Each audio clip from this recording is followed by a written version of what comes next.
name is Carl Savage, and I am a storyboard artist for Invincible Season 2. Hi, my name is Sol Choi, and I'm a director for the Invincible.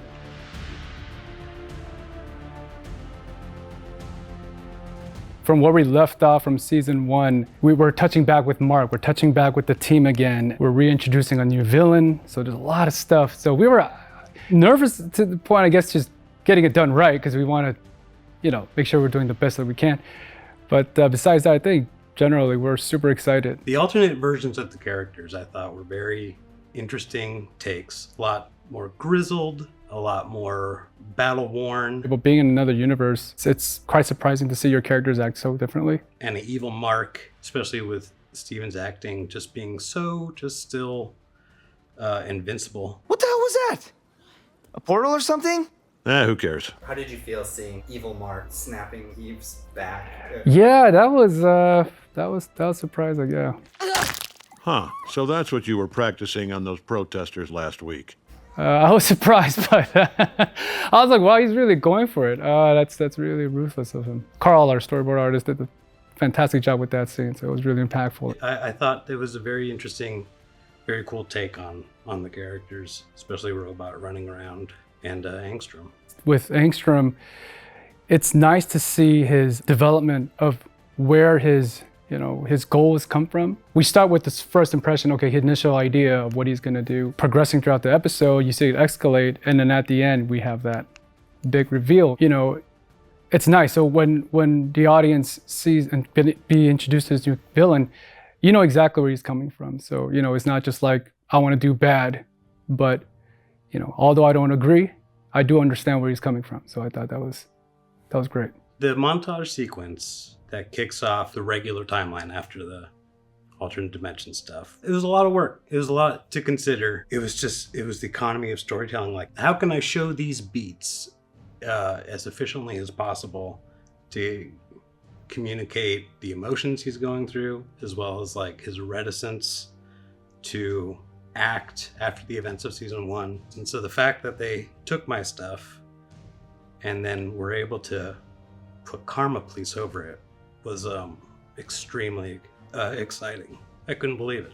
This season, my heart goes to Mark. The character development that he goes through, it's very real, and the problem is that he's facing, it's how he expresses it. It's not just so like, okay, I get it, but he wrestles with it, and yeah, definitely in this season, watching Mark's growth is very interesting to see.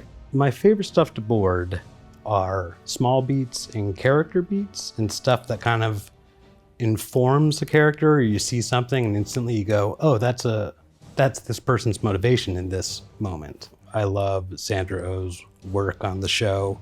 I love Debbie as a character. I was fortunate enough to get a lot of Debbie scenes across season 2. Every single one was a delight.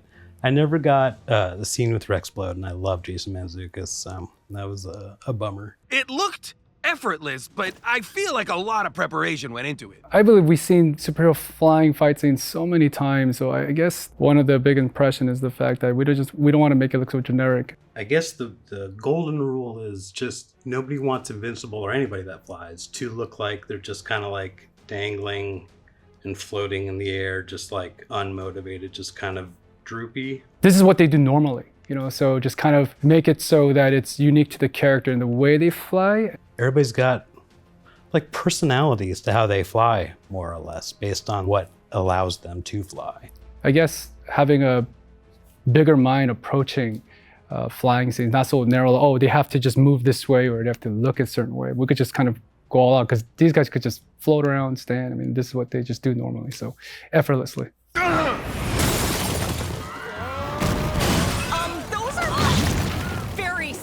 Requests. What the director does on a show like Invincible, you have the privilege to work with such talent all together. Different board artists brings different type of style and skill set to the show. So for me, it's just always so fascinating to see how each artist brings, it's Invincible within that episode, but they all have their personal approach to it. For one, just making sure like they have all the tool sets that they could express themselves in the way they can on the show like Invincible, but for me, just making sure that we're not going out of bounds of what the show Invincible is, but still keeping the artistic expression on each scene that the board artist is assigned to. So, you know, it's great because not only the shot choices, but the editing that each board artist brings, and like the poses, the little nuances, you could see it's the artist's expression in the way they want to convey that scene. And especially for 201, there's so many different types of scenes that we have. So, you know, we got a lot of fights, a lot of drama. So it's great for me to just see it all put together.